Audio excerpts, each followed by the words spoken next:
niveau de Lubumbashi, au niveau de la botte, c'est-à-dire Mokambo, Sakanya, au niveau de Kipushi, Kasumbalesa, Tenke Fungurume, la Kafugu.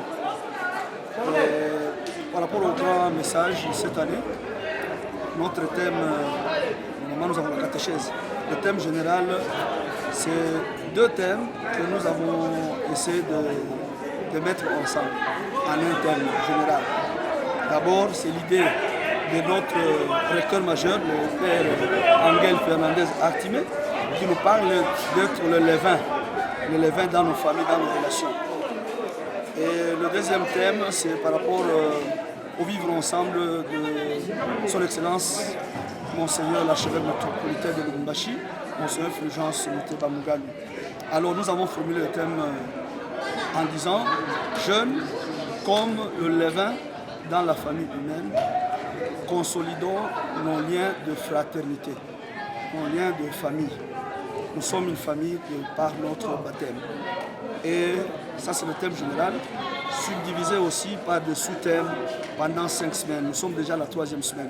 Et aujourd'hui, par rapport à la journée de ce jour, le 2 août, nous avons procédé à l'ouverture officielle de plein de jeux, déjà la 3e semaine. À la 5e semaine, nous aurons à clôturer. Les messages qu'on peut donner aux enfants, comme nous avons nous, Salesiens de Don Bosco, on dit que vacances, il ne faut pas laisser les jeunes sans rien faire, dans leur loisiveté. Non, non. Sinon, il y a un risque à ne rien faire. Ils ont le grand danger de pouvoir commettre n'importe quoi, et surtout le péché, à travers le mouvement, par exemple, de Génofec. Alors nous les occupons.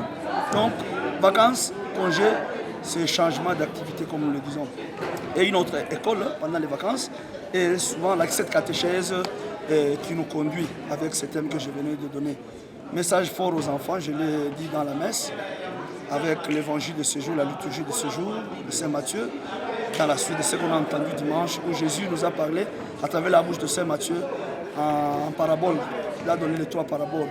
Le royaume des cieux qui est comparable au trésor caché, à la perle précieuse et aussi au filet qu'on jette. Nous jetons le filet chez les jeunes pour pouvoir les accueillir. Même les mauvais là-bas, il n'y a pas à les écarter.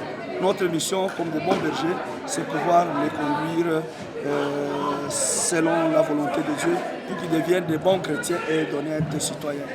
Et l'évangile de ce jour, justement, nous parle du trésor et de la perle précieuse. Et je dirais aux jeunes, ils sont les trésors abandonnés par les parents, abandonnés par l'État, irresponsable, notre État irresponsable. Mais nous savons quand même comment les accueillir puisqu'ils ont de la valeur devant la face de Dieu. Ils sont la perle précieuse de Dieu à travers notre éducation que nous donnons à ces jeunes. Que le Seigneur bénisse les parents qui nous ont donné ces enfants. L'effectif c'était plus ou moins de 500 et 80, plus ou moins 80 dirigeants, dirigeantes. Et les confrères salésiens et consoeurs salésiennes étaient là. Nous venons de passer une très belle journée. Que le Seigneur bénisse nos familles pour que nous puissions être de bons levains dans nos familles et dans nos relations interpersonnelles.